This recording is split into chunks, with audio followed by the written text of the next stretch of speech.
Welcome back, fellow Dream Warriors, to Riderpiece Theater. Me, Alistair Dayhawk, and tonight, me proud to present Kamen Rider Zeztz, Episode 4. So this episode begins with Baku on his new mission, him becoming a priest, and he is gonna host a wedding. And as he's preparing to do, a wedding practice, whatever, you see Nox outside of the church, welcoming the new nightmare that's gonna terrorize, a fellow dreamer this week. And we quickly go to the next scene.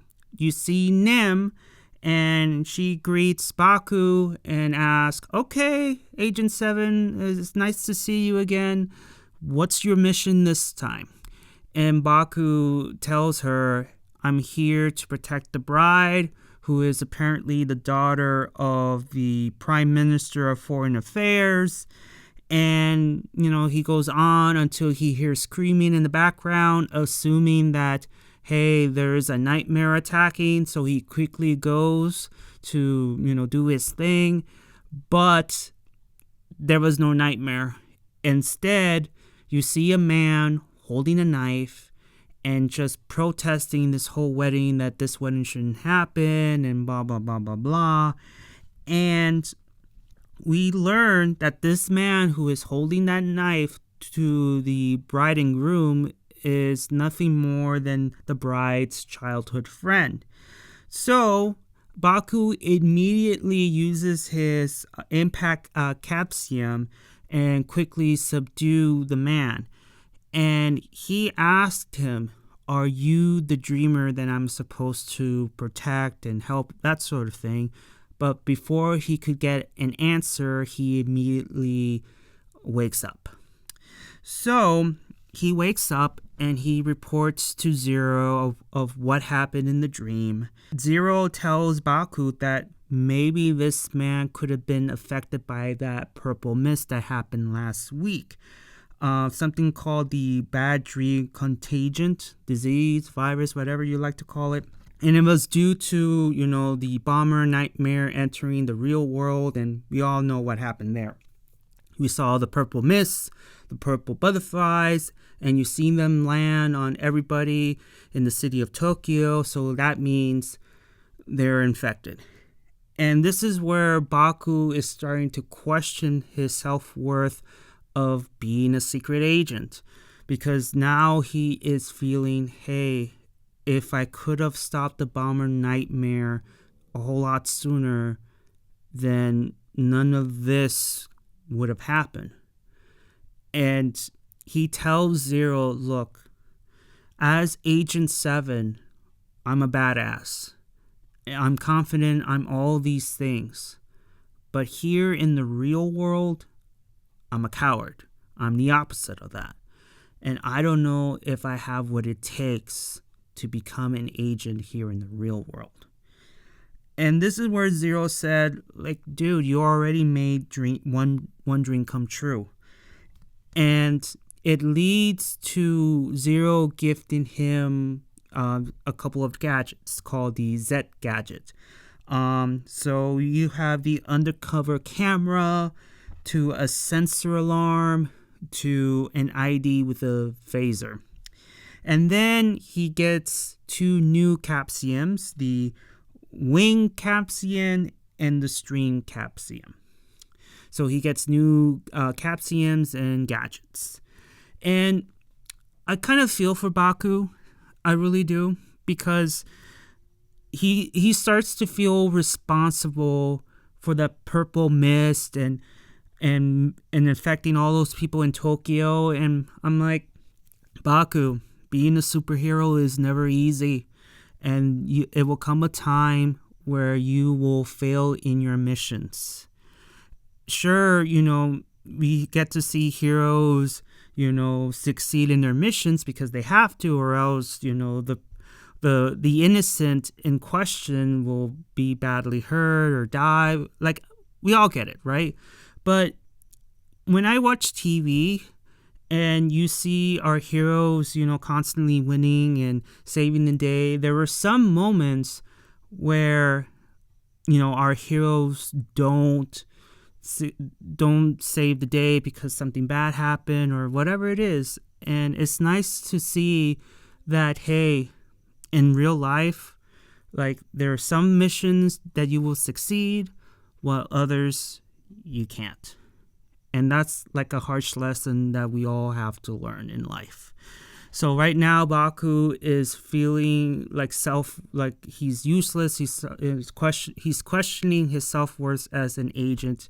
And, am I capable of being Zeztz? Am I capable of being Seven in the real world? Because every time I try to help people, something bad will happen to me. And look what happened in the cameo. He got attacked by a UFO. In the pilot episode, he got ran over by a car. Only the difference is it wasn't white, it was yellow. It would have been very funny if the car was actually white and it'd be like, yeah, it's the white truck of doom. But that's a Korean thing. But, so in any case, he got ran over by a car. He stepped on poo. And in this episode, he got nearly, got knocked out by a giant tree branch, which I will discuss a little bit later. But it's just, in the real world, he just feels so restricted that he cannot do anything. So he's just like, am I capable of doing this? Because I have so many things stacked against me versus me being Agent 7 in my dreams. Like, nothing can stop me. But, he is starting to question his self-worth. So we go from Zero and Baku to our beloved duo, Mulder and Scully. They're both on the rooftop, I believe, on top of the police station with the director, which, by the way, dismantled the paranormal affairs division, right? And he is like, he said that, hey, this type of thing that happened last week with the purple mist and all that stuff, I'm going to give that to you guys. So the paranormal affairs division is back on. The only difference is you be working in secret. Everything's going to be under the radar. And Agent Scully was like, wait a minute, why now? Like, you just dismantle our division, so why are you doing this, right? And the director said, look, all these crazy phenomena that's going around lately and the purple mist, it's like, yeah, I mean, there's no one else capable than you two because you believe in all that crap. And so you guys be working, off screen, so to speak, air quotes. I will give you any information that could lead to the black cases. I will give them to you. I will give you information. I will help you behind the scenes as you will be working, doing your thing behind the scenes without, being in the radar of the police station and all that stuff. And then Agent Mulder tells the director, look, I know the cause of all of these phenomena. It's the nightmare creatures that I keep telling you. And instead of the director being like, you're believing in that crap again? Like, you seriously believe in monsters and all that stuff? Instead of saying that, which he kind of did last week, he said, look, if you believe in your nightmare creatures being real and all that stuff, give me the evidence. Prove it to me. Okay? And he leaves, and Mulder is all happy that the division is back and, it's time to go to work and whatnot. And then Scully's like, I can't believe I'm doing this. Like, she feels like she's the only one sane, and Mulder is the one that's crazy. And it's very similar to the real Mulder and Scully in the X-Files, where Scully appears to be the same one who doesn't believe in the supernatural, the UFOs and all that stuff, while you have Mulder, who has indeed encountered aliens, witnessing his little sister getting abducted. Yeah. So it's so much similarities between all four characters. The real Mulder and Scully in the X-Files, and then are Mulder and Scully and Zeztz. To me, it's a bunch of similarities. Now you understand why I gave them their nicknames. So there you go. And also, before I move forward, like, regardless if the director's backing and whatnot, I kind of knew that, hey, look, you're no longer bound by, rules of the police and whatnot. Like, Mulder, you could take your car because your office is there. Like, you could take your office anywhere in Tokyo, and you're pretty much free to do whatever you want without without the look for the director and all that stuff, under the supervision of the director. So you're pretty much free to do whatever the hell you want, which I kind of knew was going to happen. But the thing that I didn't count for was the director backing them up. So yeah, that's something that, I didn't even think of that, because he was the one who told Mulder last week, like, no, the division is a waste of money. I don't understand why we have this in our police station and all that stuff. I'm going to have to discontinue it because it's just a waste of money. I don't believe that stuff anyway. So, yeah. So now that the Paranormal Affairs is back on, we move to Baku and Minami, and we see them running around. You see them in track suits, and Baku sees an old woman trying to walk up the stairs, and Baku, in his instincts, wants to approach the woman and help her out. But then as he tries to go and approach her, you see a giant tree branch came close to knocking him out. Luckily, his sister saved him from that branch. And then you see the man, the childhood friend of the bride, helping the old woman out. And this is where Baku was like, wait a minute, I thought this guy was a bad guy because he was holding a knife, threatening the bride and groom in his dreams. So is it possible that this man is actually a good guy? And the only way to know for sure, Baku decides to do his own spy work, which, in other words, he was tailing him. And it was funny the way he was trying to tail him and whatnot. He just makes it so obvious and funny. I'm like, shh. But the following led him to this restaurant.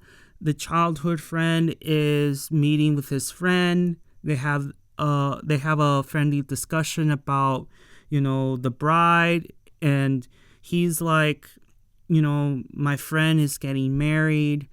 And she's getting married to this rich guy, and I'm in love with her, but I can't be with her because I'm not a rich guy who is the heir to some company.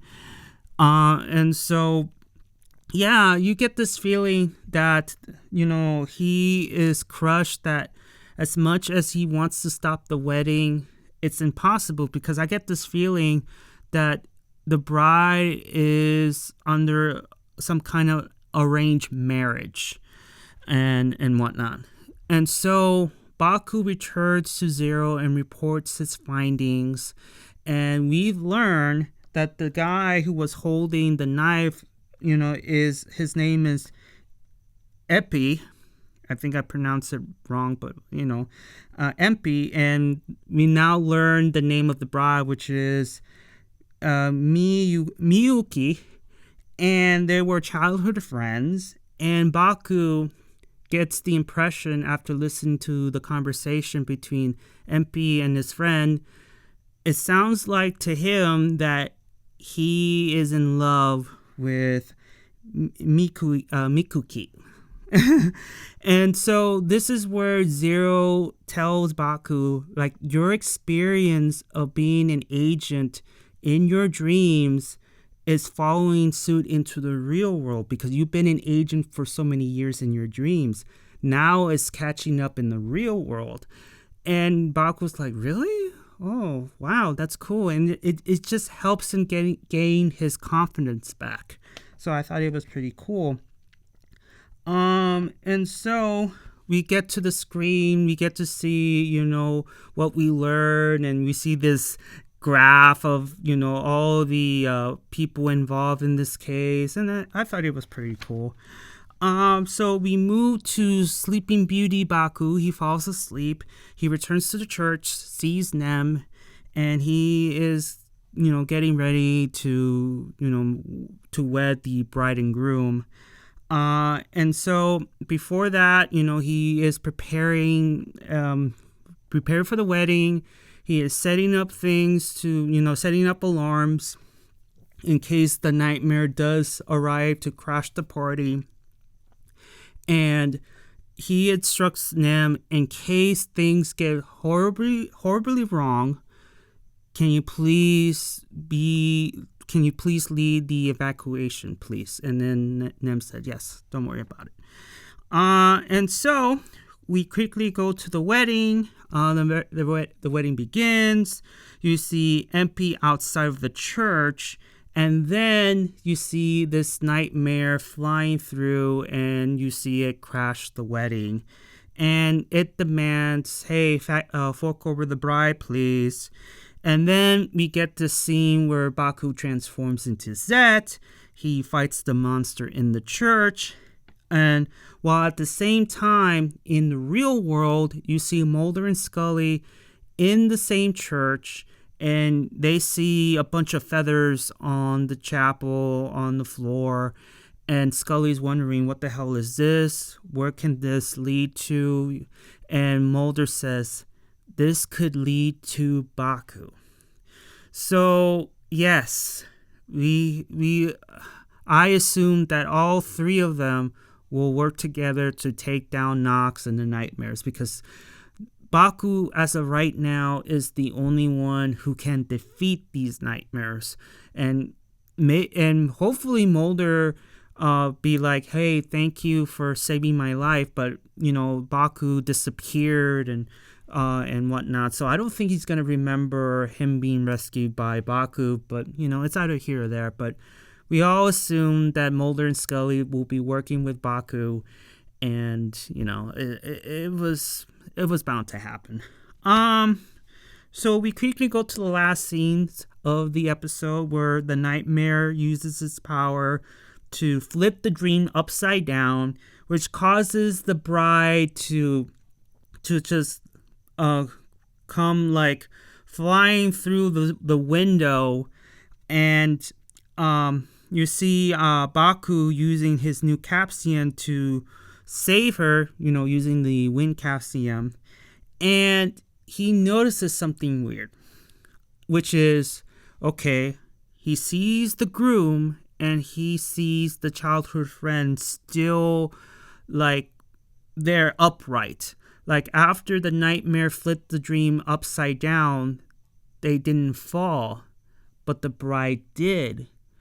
Which Baku is like, wait a minute. If they're okay, how come she, fell through the window and be affected by this effect? Unless, could the bride be the dreamer that I was looking for to protect? And you see the bride in her sleep getting, in nightmares, all like, that sort of thing. And Baku was like, okay, why did she invite this nightmare in her dream to sabotage her own wedding? And it all leads back to her subconsciousness. So, yes. So Baku discovers that it's not the childhood friend that is the dreamer, but the bride herself. And now it's up to him to know the truth as to why do this, right? And that's how the episode ends. Another great episode. You see Baku starting to really self-doubt himself for what happened last week, but luckily Zero was there to say, hey, things happen. You made it right by destroying the bomber nightmare, and everything's hunky-dory. stuff happens. And then we get to the discovery of the bride being the dreamer and not the childhood friend. And I get this feeling that that next week it will be, oh, the reason why is because it's an arranged marriage. I don't love this man. I love my childhood friend. I want to be with him, but my father sees him as worthless. He's not a rich heir.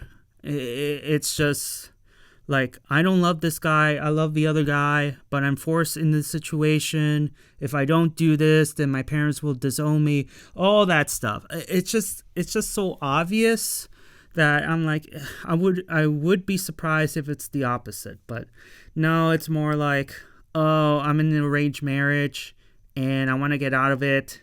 And yeah, hence the nightmare, crashing the wedding and, runaway bride, that sort of thing. Mulder and Scully is back in business. They're going to be driving that paranormal truck around. They'll be tag teaming with Baku. And yeah, I wouldn't have it any other way. In any case, have you seen episode 4? Did you like it? Did you dislike it? Did I miss anything? Even though I have my notes in front of me, I may have missed a couple of things here and there. You never know. Give it a like if you like it, and please subscribe. And I'll see you all on the other side of Oblivion. Johnny!